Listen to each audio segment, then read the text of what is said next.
My name is Ori, and in the last 3 years, I have self-coached myself from being fat to jacked. In this video, I wanna talk about one underrated thing that should help you to get in shape, and it's pretty damn important, and some people overlook it, and because of that, get largely suboptimal results.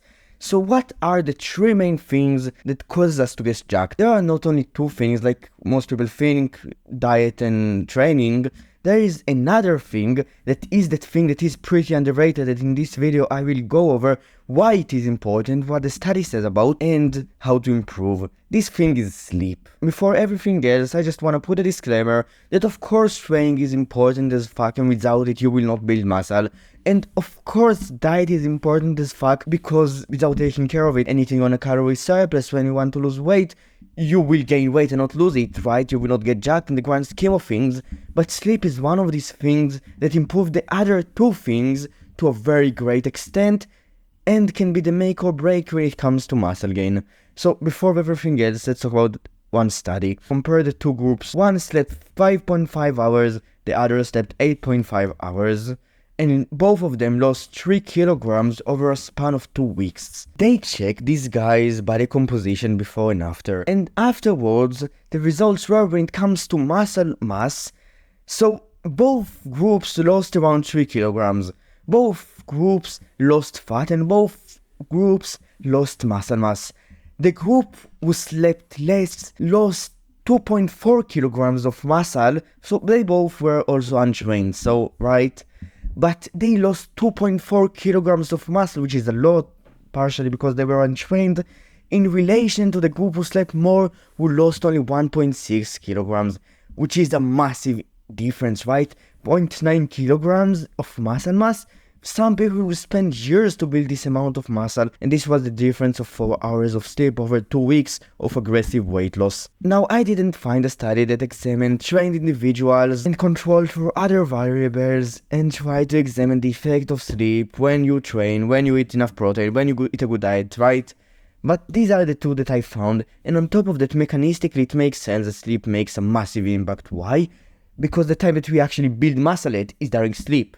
This is the most important time for muscle building, and it is the time that we recover. It affects performance substantially. You can check out the literature. So sleep is important, right? There are also studies about the impact of sleep on satiety, and they show some correlation between less sleep and less satiety.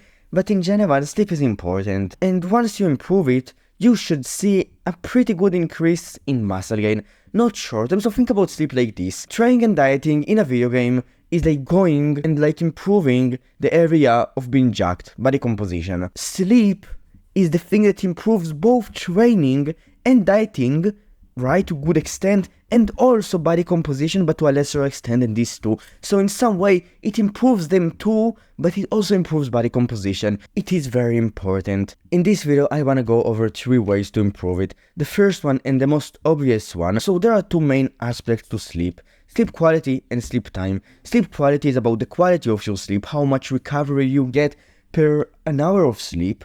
And sleep time is about how much time you actually spend in bed or sleep. Some people consider it sleep spent in bed, some people consider it sleep in general. So the first way to improve sleep and recovery from sleep is to spend more time in bed. Because in the grand scheme of things, if you don't spend 9 hours in bed and you spend less hours in bed, you cannot sleep 9 hours.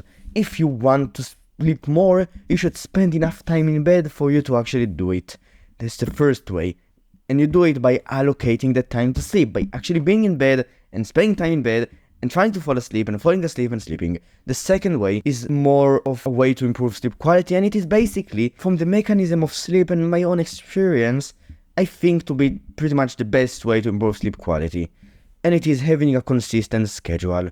Think about sleep like this. The body knows when sleep time is. There is the circadian rhythm, the body's internal clock, and the body knows when to be awake and when to be more tired, when to sleep, basically. When circadian rhythm is not regulated, when sleep times are irregular consistently, then the body doesn't really know when to be awake and when to be sleepy, and because of that, sleep quality gets worsened, and you might be tired at the time that you should be awake at, and you might not be tired when you try to fall asleep. That's because the circadian rhythm is not regulated. But on the other side, if you regulate it and you follow the next advice, you should see a massive increase in sleep quality. You can try, right? Don't take my words for it. Just try. Try to sleep in consistent times, consistently, and see if your sleep quality gets better, if it takes you less time to fall asleep, if you feel better after sleep. And then there is the third way, which is very good for falling asleep faster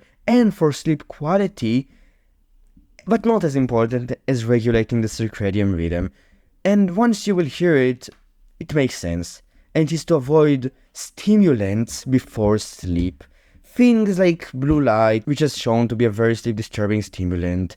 Avoiding a stressful thing like scrolling on short form content and seeing guys posing and that fucking funk music that turns on the fucking stress mode in the body, right? To just try to be in a state of rest and digest before sleep. On top of that, to avoid caffeine. So there was a study that compared 4 groups. A control group, a group who consumed caffeine exactly when they try to fall asleep, a group who consumed caffeine 3 hours before sleep, and a group who consumed caffeine 6 hours before sleep.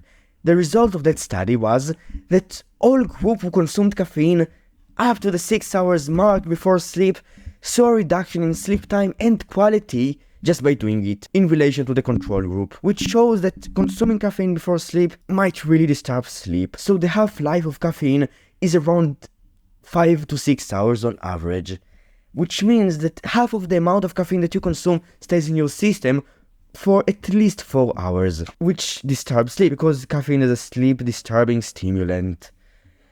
If you want to improve sleep quality, not consuming caffeine at least 3 hours before sleep is a smart idea. But in the end of the day, it is about your own experience. If you can consume caffeine and you have a great time sleeping, right? You fall asleep fast and afterwards you feel rested and refreshed, then you might have a different genetic variation than average and you can consume, right? I don't want to give the same recommendation for everyone because people are different, right? Genetics. So that's basically it. If you will implement these 3 ways to improve sleep quality, you might see an increase in muscle gain of around 10%. I haven't seen the studies about it, but in general it makes sense that going from an alright sleep to a great sleep benefits muscle gain by around 10 to 20%.